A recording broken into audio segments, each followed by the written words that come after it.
So good afternoon everyone, and welcome to the Community Business Festival session called A Helping Hand, Discover the Varied Roles of Volunteers.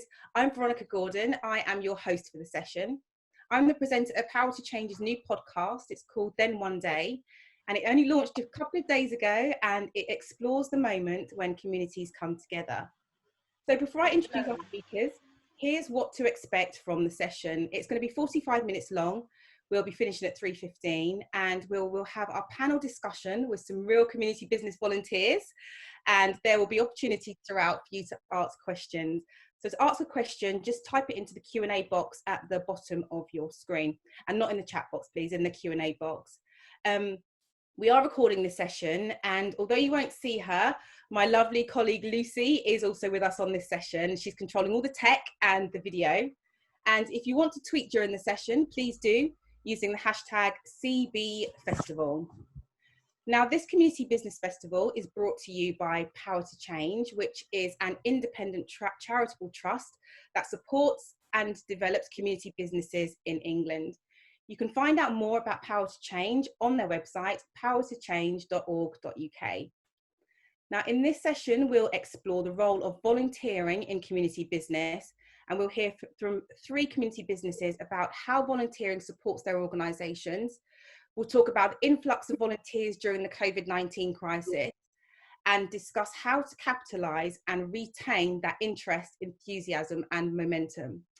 First of all, let's start with a short video from Power to Change's CEO, Vidya Alexan, which outlines the incredible impact that volunteering has in our communities. Volunteers are the lifeblood of community business. Nationally, over 200,000 people volunteer at a community business, and we estimate that volunteering activity equates to about £250 million a year in volunteer time. Volunteers do a whole range of things in community businesses, as you'll hear in this session, and whatever your interests and your skills, there's a volunteer role for you at a community business in your local community. We've been really excited to see the growth of volunteering through the pandemic, and we really hope that as we move into a new normal, we can really capture some of that community spirit and plug it into community businesses so more people can volunteer at their local community business. If you want to find out more about how to volunteer and where your local community business is, visit the Power to Change website and you can get started. That's wonderful. Thank you, Vidya. Volunteers are very vital to our neighbourhoods. And thank you to everyone joining us today. If you have a question at any time for any of the speakers, please pop it into the Q&A box. So let me introduce our panellists. We've got Abigail Holsborough, who is the lead miller at the Brixton Windmill. Sonia Cropper, the Community Engagement Officer at Sutton Community Farm. And Gulnaz Hussain, the Hub Manager at Fir Vale Community Centre. Hello to you all. Hiya. Now we're going to take a few minutes each to tell everyone about yourselves. Please tell us about yourself, where you volunteer, what your role involves and why you do it. And we're going to start with you, Abigail, lead miller at Brixton Windmill. So I've been milling at Brixton Windmill for almost 4 years this year, and we literally make flour. We're the last working windmill in London. The building's been there for over 200 years, and we've been physically making flour.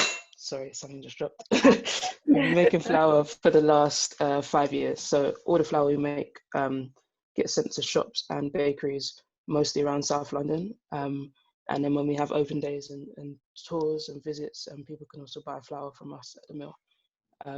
So yeah, why do I do it? Because I love the building. I love the people that I work with. I kind of really only joined initially just to learn more about the area. I just moved to Brixton. I didn't know there was a windmill that existed there. And it was just a really good way for me to kind of, get stuck into the community and meet more people. And 4 years later, I'm still there, so. That's wonderful. What has kept you there for 4 years? I think it sounds very, very cheesy to say, but it feels very relaxing to walk into such an old building and kind of just switch off and away from like modern stuff. You have to focus when you're working on a machine, and because it's the same process each time, it feels quite repetitive. It's quite calming for me. And yeah, I've just kind of fallen in love with the place. Oh, that's lovely. And Sonia, over to you, Community Engagement Officer at Sutton Community Farm. What does your role involve and why do you do it? Yeah, so I'm the Community Engagement Coordinator here at Sutton, and we are a community veg farm, and we have about 50 volunteers coming to the farm every week at the moment, and 11 members of staff, most of whom are part-time, so it's like quite a big collective effort essentially in terms of getting all the work done on a weekly basis. We're based in Wallington, which is in South London, kind of just like on the edge of the city, Zone 5. It's a 7-acre farm, sort of, yeah, the peri-urban green belt area, whereby we've got an amazing view of the London skyline, but yeah, we're sort of on the edge, but then we're sort of feeding people that live in the city. In terms of what we do at this farm, we mainly just grow loads and loads of vegetables. We grow, yeah, something like 125 different varieties of veg. It's just fields and fields of veg, loads of polytunnels as well. And then the vast majority of the veg that we grow goes into a veg box scheme that we run, whereby we are, yeah, delivering fresh fruit and veg to people across South London and Surrey. We also do loads of education initiatives, and we have school groups coming to the farm. We do a lot of like supported volunteering, so volunteers that have autism and learning disabilities, and generally, yeah, it's very much a community enterprise, trying to engage as many people as possible that live in the local area. So I've been working here 3 years and I absolutely love it. It's the best place I've ever worked, really. In terms of like why we exist as an organisation, it was originally set up to give local people better access to locally produced food. And in terms of how we grow our veg, we follow organic principles. So a lot of what we do here is also about having like good stewardship of the land, in that we've got these 7 acres, we're taking care of the soil, we're putting nutrients into it. We're encouraging like a diverse ecosystem and lots of biodiversity. And in that way, yeah, just trying to make this little corner of South London a little better. And then in addition to that, it's obviously sort of all the community opportunities that we're providing for people, lots of learning opportunities as well. So we run like apprenticeships and training programs and have like, yeah, more supported structured volunteering as well. And it's, yeah, just an amazing feat really, with lots of tasty food around to eat all year round, which is pretty good. That's very good. And over to Gulnaz, the hub manager at Furvale Community Centre. Gulnaz, take a few minutes to tell us about yourself, where you volunteer, what the role involves and why you do it. Okay, yeah. I'm Gulnaz Hussain, and I'm born and bred in Sheffield, and I'm part of a local organisation that was set up by a migrant community in the 60s and 70s, and they set it up because they were suffering from marginalisation and access to mainstream services. So it's based in the heart of a community that is very diverse. So the organisation set up is called Furvale Community Hub, and we provide a range of services involving a number of volunteers. We've got about 47 volunteers, and yeah, of all diverse backgrounds and of new arrivals as well, including, and we provide services on the front line, which is kind of a grassroots project. So it's kind of, we provide advice and information, advocacy. These projects that are provided are around supporting people during the COVID-19 as well, a pandemic, which is people who are being furloughed, people who are suffering unemployment, people who are needing support in a variety of ways. We've been supporting local food banks, we've obtained funding for local food banks, we've got social prescribing, we work with people with mental health problems, we're supporting women who are suffering domestic violence and how they can navigate through the system and access support. So it's really truly grassroots. People come together from a diverse range of backgrounds and support and enable this community to offer as much support on the ground. It's quite a deprived area, a very poor area of Sheffield, and we've recently seen the influx of Roma community. So we're the founder members of the Sheffield Roma Network, which is made up of 16 Roma community members who are all volunteers. And they're actually looking at developing social enterprises within their own communities. We offer BTEC courses to enable them to do that, as they're newly arrived, don't speak English. We've got My Sheffield project, which is around cohesion and working with the Sheffield Association for Voluntary Teaching of English. So they recruit volunteers and train them to go into the homes of people who are unable to leave their home to access services. So we're a very, very busy service. Why do we do it? Because we want to make our community better, we want to make our neighbourhoods better, we want to make people offer opportunities to people in Sheffield, the citizens that live in our neighbourhood, we want to improve the quality of life of those that live there, and we want them to be able to build their skills up, because volunteering is how we set up, how our organisation set up, how local people come together and mobilise themselves and bring good opportunities within their neighbourhood and run by local people. That's wonderful. And are you yourself a volunteer? I'm part. I used to be, but I'm now partly employment managing the projects, but I'm partly volunteering. I think you can never ever say that in organisations such as ours that you will not contribute voluntary. You will go over and beyond what you do, and then you end up being volunteering yourself. And I think it's a good thing. It creates some kind of sustainability for organisations like ours. It helps us to offer more and other people to offer something in, and kind of those job roles or those roles that they take on is a big asset to organisations like ours. That's wonderful. And I'm going to go back to Abigail now, because Abigail spoke about Brixton Windmill, but the Windmill does so much more in the community. So Abigail, can you tell us more about the things that your organisation does within Brixton?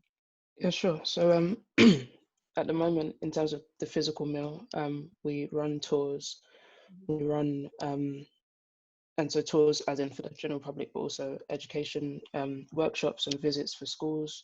We run Tai Chi classes in the gardens outside, and a gardening club, because we're literally situated in the middle of a park. Since kind of pandemic stuff has hit, we've also been doing veg box deliveries from allotments from our volunteers from the mill to some of the local food banks, as well as our flower donations as well. And I think that's everything. Yeah. That's a lot. So Sonia, I'm going to ask you, what is it like volunteering? I know you love it there at the farm. What is it like volunteering in a community business? It's a wonderful thing, really. I mean, essentially, as a community business, we wouldn't exist without the efforts of lots of people coming to volunteer their time, because simply there's just too much work to be done, really. So what's really nice about volunteering here is that there's a huge variety of different things that you can get involved in. So broadly speaking, you've got sort of people that are helping out with crop production. So that's like seed sowing, planting out, harvesting, crop maintenance, clearing and composting. And then we've got a team that are helping more with the veg box side of things, which would be sort of like weighing and packing, getting them ready for delivery. And you can switch between the roles, and sort of all of the work requires some degree of physical effort, which is really nice, I think, in terms of it can be sort of more strenuous and quite heavy going in terms of you're really into digging or other things like this, shoveling, not that I am that much, or sort of more gentle things and sort of everything in between. And what I think is really nice as well is that it's a great opportunity for people to socialize with one another without necessarily having to talk to one another, but kind of doing tasks together, and you can like see the output of what you've done all together. And then if you do want to have a chat, then great, because everyone's really friendly, and it's a great opportunity for people to get to know people that live in their local area, really, which is something our volunteers tell us quite often as like a big perk to coming to volunteer here, really, just like forming those human connections, which I think can be quite hard in a city like London, you know, which is like vast and overwhelming at times. Take some questions now. And I'm going to put this one to you, Gulnaz. How many hours do you volunteer? Oh, no, not Gulnaz, you don't volunteer anymore. So I'm going to do this to Abigail. Abigail, how many hours do you volunteer, and is it a big commitment? I'll be honest, I don't track my hours, and I should. I can be doing loads of random stuff. So if I'm actually milling physically, that will normally be maybe like 4 hours. And there's obviously other people that come and do that with me, but then probably there's more time spent on dropping orders off to people, or randomly sometimes we're just like filming stuff that we're doing. At the moment we've just opened up our new education centre or visitor centre, and so there's loads of stuff to do there as well. So I don't know how much time I spend, but it's a fair amount. How do you fit it around your life? Because I believe you're a student and an artist. How do you fit it around your everyday? To be fair, it's kind of only more recently I've spent a lot more time at the mill just because we've had more orders coming in. But before, it would kind of be I don't know, I'd only probably be in once every 2 weeks. So yeah, I'm still juggling. I haven't figured that out yet, but yeah. And somebody sent a question in for you, Abigail. Did you know anything about flour before you started at Brixton? And can you see yourself using your milling skills in alternative ways? So I knew nothing about flour. I didn't bake. I still don't even really bake, I'll be honest. But in terms of the skills, I think I've already kind of started using what I've been doing in my approach to making work, like creative work and art. But also I now have a newfound love of like actual heritage and heritage skills. So there are things I'm looking at that maybe hopefully will become part of like a paid career later on in life. That's lovely. And a question for you, Sonia. Have you been able to transfer any of the skills you've learned as a volunteer into your career or paid work? Yeah, absolutely. So I'm not a volunteer at the moment. I'm a member of staff. But I volunteer at another organisation at the moment that's also around food. And prior to getting this job, I did lots of different volunteering in organisations across London, either based around food growing or based around like community cooking and engagement through food in that way. And I felt like it was a very, very strong kind of trajectory in terms of getting me to where I am today. Just giving you like a different sense of how different organisations operate, getting to meet a variety of different people, learning different skills. Obviously, sort of within food growing, things will be quite particular to the land itself that you're growing on. And so, yeah, by volunteering, it allows you to kind of dip your toe in the water somewhere, get to know some people, learn some skills, get specific knowledge from the people that you're working with. And you don't necessarily have the commitment of like, okay, this is my serious job now, and I'm here like long term necessarily. So I think volunteering is, an absolutely wonderful way of having a very rich, varied experience. And certainly feels like very nurturing, I think. So yeah, even though I work full time now, I still volunteer, and it's an important part of my life, really. And manage how? Oh, I can't hear you. Was that for me? For Gulnaz. Okay, great. How do you keep your volunteers motivated? Right, the wide range of opportunities that we offer them, and we're forever changing our different projects. So this kind of, we change with need and demand. So if something is coming up quite prevalent within the area and the locality, we kind of can advertise for different kind of volunteers to offer different opportunities. So for instance, recently we've obtained some funds for the census. So we're contributing towards the census, and we want to look at young people from those particular communities to come forward. So we'll advertise, we'll use Voluntary Action Sheffield as well, and then we'll probably look at inducting them into a variety of roles. We've got different projects happening all the time, and people come in with particular interest, and we're able to accommodate that because our opportunities are very vast and very broad. They're not just very singular. There's so many opportunities that we can offer. That's lovely. So if somebody comes to you and they have a range of skills, they don't know what they want to do, but they'd really love to help out, what advice would you give them? How could they get involved? Right, okay, we have good introduction and opportunities in terms of volunteering induction pack, and all of the pack is made up of all the opportunities that are offered across the centre's work, so they could like kind of sign up for anything they wanted. But we do go into we kind of want to find out what they want to do as well. We spend quite a lot of time having that conversation in the first hand, and we've got like a volunteering kind of hub type cafe where volunteers can come in and kind of have a look at kind of the opportunities that are available, but also we want to hear about what people want to do. So we can kind of match them and build on that. How much work in those communities do you think would not have been done if it weren't for volunteers? I think a huge percentage. I think about 80% of our work would not happen if it wasn't for volunteers, because they come, they offer so much in terms of how they get involved, and they know that they're coming here for a willingness to help, and I think that really helps. They're not directed by their salary or by anything that is kind of like their particular job. They're kind of broad in what they want to come along and offer us, and we kind of can then offer those opportunities based on what they're telling us. That's wonderful. That's wonderful. And obviously now we've got the COVID-19 pandemic. Challenges, we'll start with you, Gulnaz. What challenges has that posed in your community and for volunteers? It's been quite dramatic because Fair Vale itself, the area that our organisation was based in, was hit quite hard in terms of the nature of the communities that live there, poor housing, social and economic problems, whereby there's larger families living in really poor conditions. And that is a particular part of Fairvale. There is the part of Fairvale West which is a lot of more affluent than the poorer side.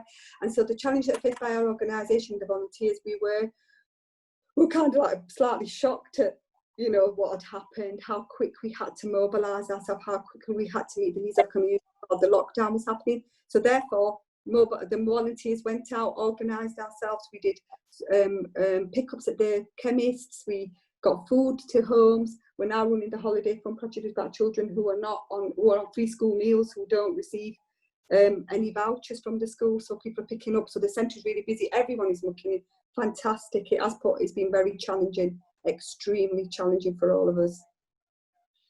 And Abigail, I mean, I know you said the mill had been particularly busy during lockdown, making the flour and working with the local food bank. How did it mobilise the volunteers? Did you get more people volunteering? How did the face of your volunteering change? So initially, a couple of our volunteers kind of said straight away they couldn't travel in because they were too far away from the mill. So we were trying to just check firstly if all of our millers were okay, because we didn't want anyone handling food who had symptoms. And then it was just literally about getting as many dates as we could onto our shared rota. So I kind of said before, it used to be that we'd mill every 2 weeks, and people put in their dates months in advance. And now all of a sudden we were putting in a date for tomorrow and you'd be signing up today, which was good in a sense because everyone kind of felt busy, especially, you know, if you had stopped working or some people had lost their jobs. That was kind of nice, but then there were points when it just felt a bit too much. We had to start turning away orders for flour, because we couldn't keep up. All the millers are volunteers. I'm a volunteer, and even if you aren't working or you've been furloughed, you still need to rest and you still need to, you know, look after stuff at home. People have childcare issues and things like that. So it's been us learning how to balance things and where our limits are as a team, and working with the shops that we stock as well, because initially we had issues with people stockpiling some of the shops, you know, trying to buy loads of flour. So we had to limit orders for each shop and things like that as well. And Sonia, how has it been over at the farm? Have you had a new influx of volunteers at all?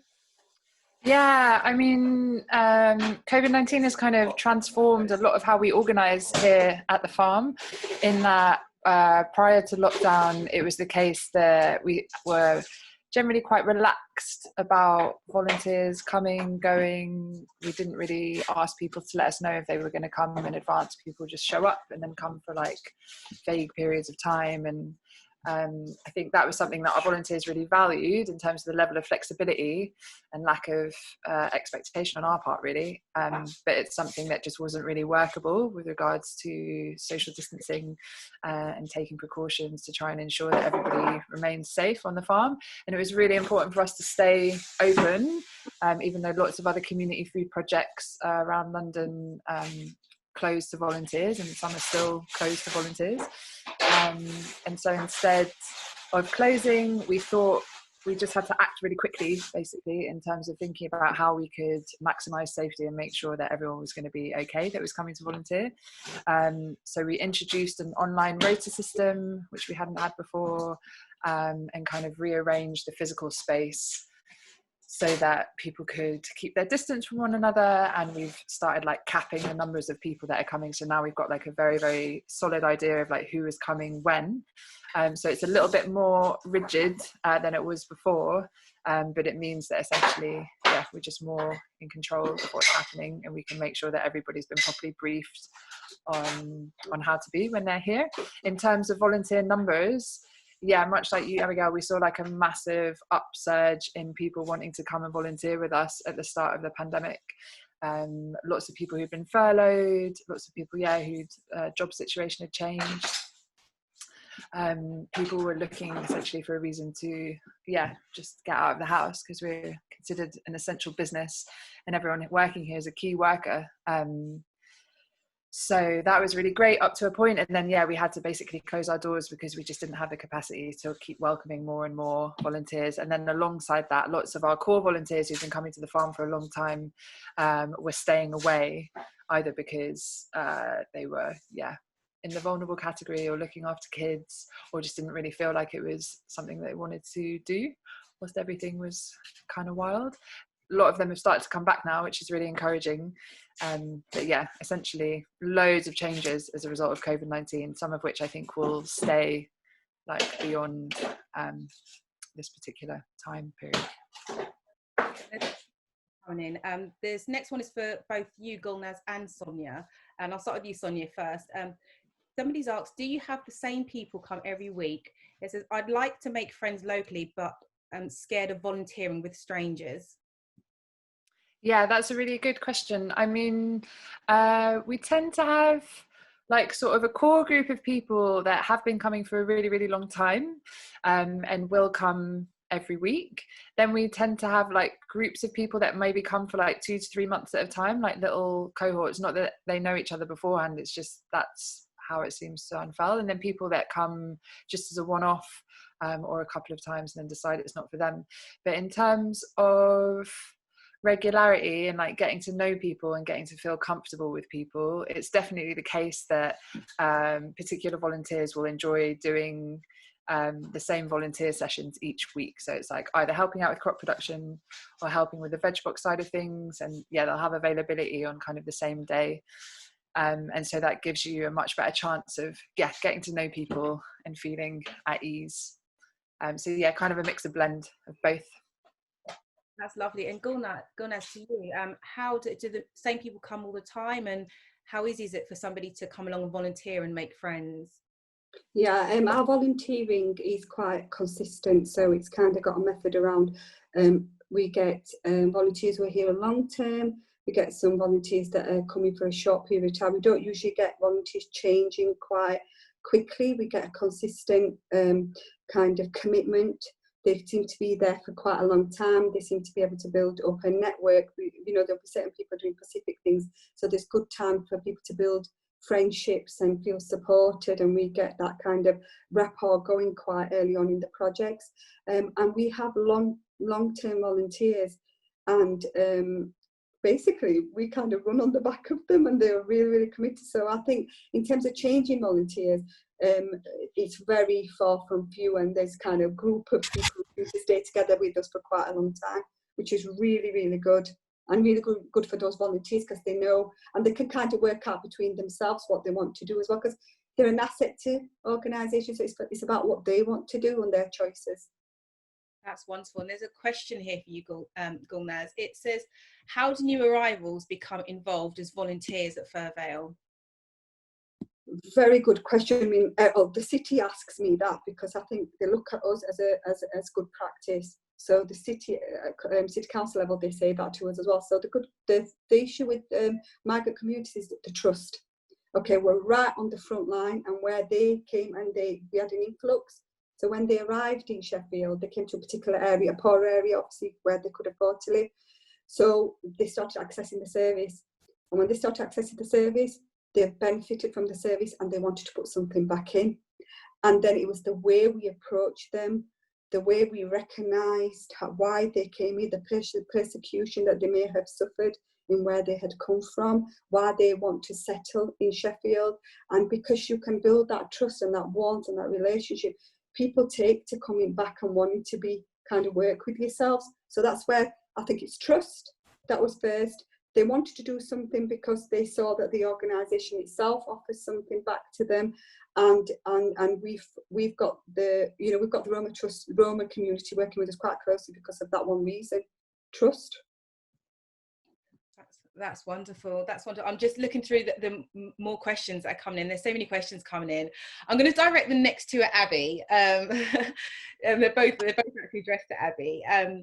So Abby, why were you attracted to volunteering? I suppose it's always been an important thing to me. When I was a kid, I was in Brownies and then Air Cadets, and a big part of that is community and serving people and being part of what's going on around you.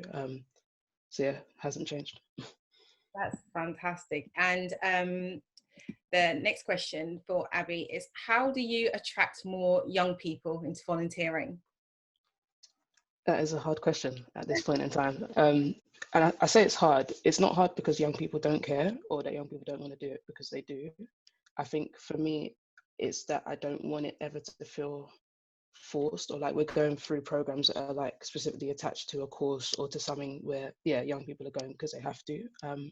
I feel like the more we just show that there are young people doing these things, whether that is on Instagram, we have a big Instagram following on the Mill, which is really cool, or doing events in the community. So every year when things are normal, we have a beer and bread festival every summer, and there's really good music, there's good food, it's just a big party basically, and it just happens to be outside the Mill, and people are interested and they hear the sound and they come over and they say, oh, what do you guys do here? And it's just enough just to pique people's interest. So as long as we are visible, I think that's all we need, is just to hook people. That's fantastic. So, and Sonia, is that the same for you? How do you attract young people to the farm to volunteer? To be honest, like most of our volunteers aren't that young. Certainly in terms of our core volunteers, they're mostly retired actually, and it's sort of like a quite important part of their week. I think something that they really look forward to and are very like actively involved in. I'd say with younger people, they tend to come and go. There's like a higher turnover, and I mean, like you, Abigail, like we have an Instagram account and a Facebook account, and I think it's quite easy to be drawn in because there's like lots of amazing things going on and like lots of nice pictures, different opportunities of things happening. And aside from that, we've got young people coming to the farm in a more formal way through like school groups essentially, or people doing training. But it's just a mix and blend. I mean, London's so huge, there's so many different groups I feel that we could be getting involved. It's just sort of cast your net out and see who comes back to you. That's fantastic. So I'm going to try and get through quite a few of the questions. We've got lots of questions, so I'm going to do the quick fire round. So to Sonia, do you need any training to be a volunteer, and if yes, how long does it take? So you don't really need any training in terms of any skills or experience in advance. When you come to the farm for your first day, generally I'll go on a little run through with you to just like show you where things are. In terms of how we operate, sort of every task that you're doing before it's done will be explained to the group as a whole. So it won't necessarily be like, oh, you guys have been here plenty before, you know what you're doing. Instead it's like making sure that everybody is on the same page. And then we run sort of more formal like welcome tours after volunteers have been with us for about a month or so. And that isn't training per se, but it's just like giving people an overview and giving them a chance to ask questions. Because the assumption is essentially that we're always just explaining what we're up to make sure that everyone feels included. And we definitely encourage lots of question asking as well. The only formal training that we really run is manual handling training, which is with regards to like how to lift things properly so you don't end up injuring your back, which is very important given the nature of the work that we do on the farm. Okay, and a question to you, Abigail. What's the worst thing about being a volunteer? I think the worst thing has been like, I don't know, because you always feel like you're doing something good, and therefore you want to do more of the thing, but recognizing that I'm not like Superman, I can't stay up all day and do loads of stuff. So the worst thing is just saying no to stuff maybe, because you always want to help out and pitch in, but you have other stuff to do. Wonderful. That's wonderful. And Gulnaz, for the volunteers that you work with, there's a question: do you have to do all the boring stuff? It says, I want to help out, but don't just want to do more work after work. Sorry, can you say that again? You cut off slightly, sorry. When people volunteer, do they have to do all the boring stuff? Somebody wants to help out, but they don't want to do just more work after work. Interesting question that, isn't it? A hard one as well. the opportunities that are available are really, really varied. So people can just, it's a really, really enjoyable volunteering experience where I'm based. And it's a large variety of opportunities, not just solely boring stuff that they have to do, and they have the choice. It's up to the volunteer, whichever projects they want to do and get involved in. And we make it, they meet a variety of people, different type of opportunities to assist the community in a number of variety of ways. It's never boring. Yeah. So I don't know what to say. It's always exciting in our place, and we do lots and lots of exciting things, and every day is different. It is never the same. The same person comes back in on the same week, and we don't organise our projects in the same way. Every week has to be different because it's offering change within the service at all times. So yeah, very different, never boring, always summer. Excellent. So it's almost time for us to start wrapping up. Not just yet, but almost time. So are any of you got volunteering opportunities with your organisation? It's your opportunity to tell people what they can bring to your table, how they can help. Sonia, any opportunities at the farm? Yeah, absolutely. So yeah, just everything I've said already in terms of getting involved in the growing of vegetables. If you enjoy gardening or you don't have a garden, but you feel like you'd like to try your hand, everything we're doing here is kind of at a bigger commercial scale, which means there's just lots of learning opportunities really, and the work is really, really varied. Or if you want to do something, that's a bit more stationary, then helping out with our veg box packing is always really welcome. And has a slightly different dynamic to working out in the fields. But lots of laughter and lots of tasty veg that people get to take home. So certainly if anybody is living local to us, just get in touch. You can find out more information on our website and pop me an email if need be. We'd love to have you. And just up the road in Brixton, it's Abigail. Any opportunities at the Windmill? We've got loads of stuff going on. As I said, our new visitor centre has just opened, and within that we've got space for events. We've got a wonderful new commercial kitchen that we can start doing baking and workshops in. But at the moment, we'd like people just to kind of help out with attending, as in like welcoming people into that new space. We're hoping, because now the government have kind of changed the guidelines, that from next month we'll start to do guided walks and tours and things like that. So we have tour guides as well who are volunteers. And then of course, if you want to meal with me, I'd love to have more people. So check out our website. It's brixtonwindmill.org, and Instagram and everything else as well. So Fantastic. And then much further up north, or I'm not sure how high up north, Gulnaz, any volunteering opportunities? Yeah, loads to enhance anybody's CV, to get real life experience, to enable them to get into employment. And we've got recovery coaches, which look at mental health and looking at social prescribing, working at a social cafe. We've got health champions, where people can get skills and training in providing information out in the wider community about health inequalities or health information, and therefore they can then use that in their CV. So I think our organisation can offer a lot of opportunity in terms of enhancing unemployment, real true projects where they can make inroads into higher level, into going to university or higher education, or a lot of university students come and volunteer with us. So we've got a wide variety of opportunities. Fantastic. And what's your website? Do you know the website? Yeah, www.fairvalecommunityhub.org.uk. Excellent. Now we're very close to the end, so I want one sentence from everyone, please. Sonia, why should people volunteer with a community business? One sentence. I just think it's very nourishing for the soul, giving back to your community. I mean, community businesses thrive off the collective effort of lots of people. So come and be one of those people. Thank you. Abigail, one sentence. Why should people volunteer with community businesses? You should volunteer with a community business if you want to feel good by doing good for other people. Lovely, lovely. And Gulnaz, why should people volunteer with a community business? And rewarding, absolutely rewarding, and meeting new people, meeting new friends.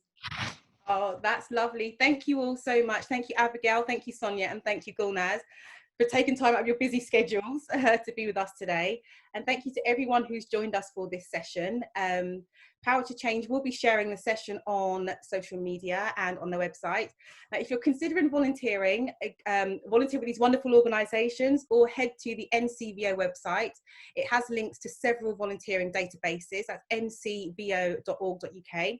Community businesses up and down the country would really welcome your skills, and you can also benefit from sharing your time and your expertise.